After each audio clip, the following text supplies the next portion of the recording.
மகா கும்பமேளாவை தொடர்ந்து நொறுக்கப்படும் ரயில்களின் கண்ணாடி. அதிக காசு கொடுத்து முன்பதிவு செய்யலாம், நம்மளுக்கு காசு இல்ல. ஆனா முன்பதிவு செஞ்சு போனவனா டார்ச்சர் பண்ண முடியும். நம்ம உட்காரவே இடம் இல்லாம இருக்கும். நீ என்ன ஏசில குழுகுலுன்னு வரியா ஒட கண்ணாடி. நம்ம எல்லாருக்கும் தெரியும் மகா கும்பமேளா 144 வருஷத்துக்கு அப்புறம் பாத்தீங்கன்னா உத்தரப்பிரதேசல பிரயாக்ராஜ்ல நடந்துகிட்டு. அதுக்கு தான் கோடிக்கணக்கான மக்கள் ரயில், பஸ், கார் எல்லாத்துலயும் போயிட்டு இருக்காங்க. ரயில் கண்ணாடி எல்லாம் உடைச்சா அதே கும்பமேளாவை பார்க்க சக மனுஷனை அச்சுறுத்தி துன்புறுத்துற இந்த பக்தாள்களும் அதே மகா கும்பமேளாவுக்கு போய் புனித நீராட தான் போறாங்களாம். சாமி நல்ல வேலை நம்மளுக்கு டிக்கெட் கிடைச்சிருச்சு, புக் பண்ணியாச்சு, நம்ம உட்காந்து போகலாம், நல்லா நிம்மதியா போகலாம்னு நினைச்சீங்கன்னா அங்கதான் வைப்பாங்க.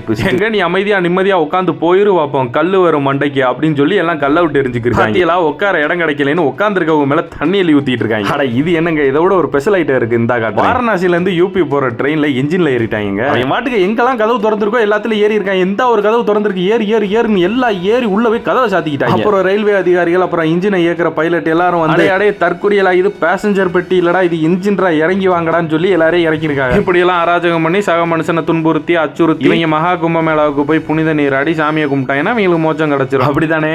கிடைக்கட்டும். நக்கல்யா அவனுக்கு.